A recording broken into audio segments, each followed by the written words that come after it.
like to welcome you here at this excellent event, and I would like to talk about artificial intelligence technologies and data analysis in economics. First of all, I would like to come up with a definition. The definition is in the roadmap of the artificial intelligence and neural technologies.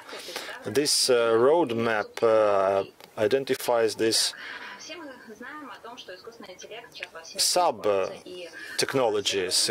We know artificial intelligence has been heavily discussed, but what about economics, and how can AI affect economics?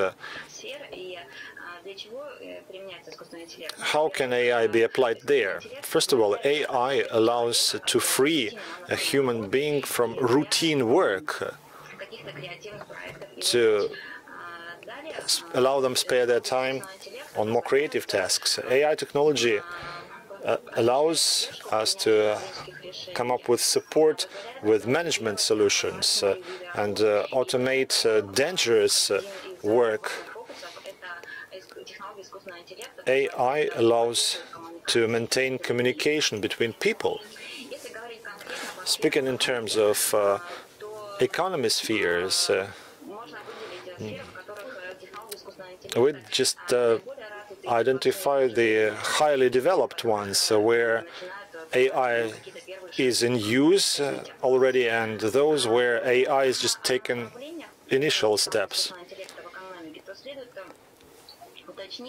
As far as examples go, examples of application of AI in industries of the economy, we can identify finance as one of the most important ones, and the survey was conducted in April this year, so the experts were speaking about the use of artificial intelligence in economics. So financial services had been found to be one of the most developed ones. We would like to identify 4 key steps where these technologies find use. First of all, at the design phase, for example, we need to forecast the demand for products, predict changes for demand. Then, at the production level, automation and optimization of interaction with existing potential business processes that happen every day. We automate document flow. With the promotion level, we should focus on providing personalized offer at the right time and automatic adjustment of contracts with customers based upon customer history. And at the service delivery level, we need to speak about development of automated systems and self-service interfaces in all communication channels.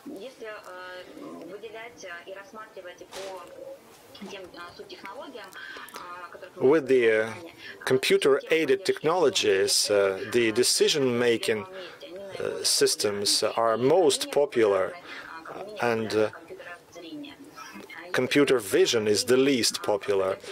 As we speak about the advantages that AI gives us, first of all, it reduces costs. 72% accounts for that. It also increases the quality of products and services. A very interesting example would be a chatbot, of which you may be aware. Contemporary chatbots have increased a very high level of development and are used everywhere.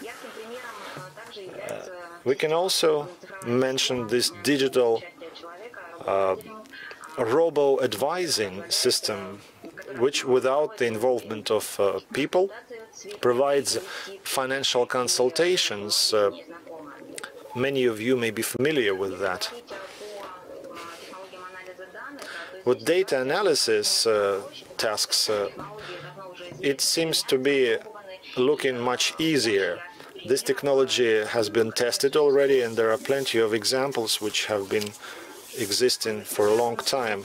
Speaking in terms of tools that provide us the analysis of data, we can come up with these following examples. I have selected those that utilize open source and have unlimited use.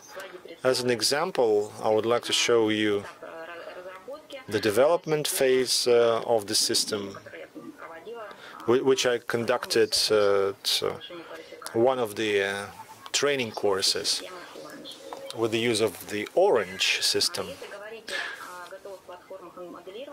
As for modeling platforms, they can also be used without having any particular programming skills. I selected open source platforms here as well.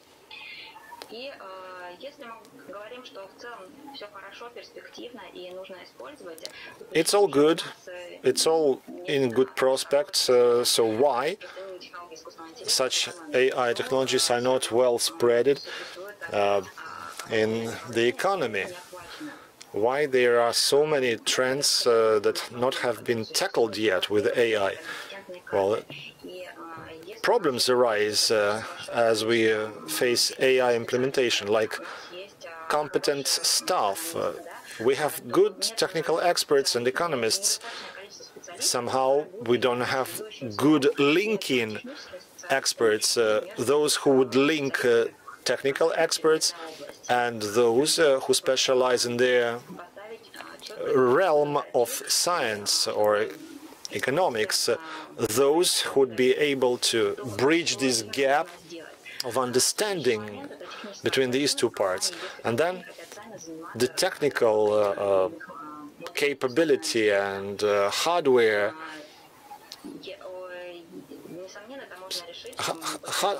presence in the company. Of course, it can be delegated for the resolution to some kind of third party, but where are we going to find the money? Because these projects turned out to be very costly and they are also very time-consuming. The next problem which would hurdle AI propagation is the processing of the handwritten documents. Despite digitalization, lots of documents are still being processed and filled out manually, and technically it still remains quite challenging to work with such documents. Also, the distrust of the company's management to the use of such technologies. People still seem to be quite skeptical about these technologies. And yet another aspect is responsibility for the decisions taken as a result of implementation of such and such technologies. Who's going to be found responsible in the end? I would also like to talk about the risks that exist. First of all, there is no 100% assurance and guarantee about the results of artificial intelligence operation. Nobody can guarantee that it will show us the result that we want to get. Also, there may be some interruptions in the system's performance. Who's going to be found responsible for that, and what kind of errors may arise as a the results of such failures? You can't really predict that. Also, the confidentiality and security issues. All of us somehow upload our personal data in the network in different platforms, but the leakage risk still remains high. No one can quite forecast how this information utilized in such and such systems and processed by AI be leaking elsewhere. Yet another risk remains. We cannot achieve 100% precision of the result. It really all depends on the initial data flow And the time it takes to create such systems may also vary significantly depending on the input, depending on the task which was set for us to tackle and the result we would like to achieve. Sometimes the time it takes to learn may vary from a few seconds to a few weeks, and a complex question arises again about a risk of not having the wanted result. Imagine we have a task that we would have to resolve. We select experts for the problem resolution. Those who will work in our project. We select the data, the source data from different sources. We model them in our company. We select appropriate software we'll be using for that, and with a few iterations, everything looks good. But all of a sudden, it turns out that we ended up having a completely different outcome, and not necessarily our outcome be a good achievement for us. Despite all those issues, I would like to end my presentation on a positive note anyway. Of course, AI and intellectual data analysis are promising technologies, and future belongs to them. They have got reasonable advantages, but they are not rivals to humans. They are helpers, and they cannot think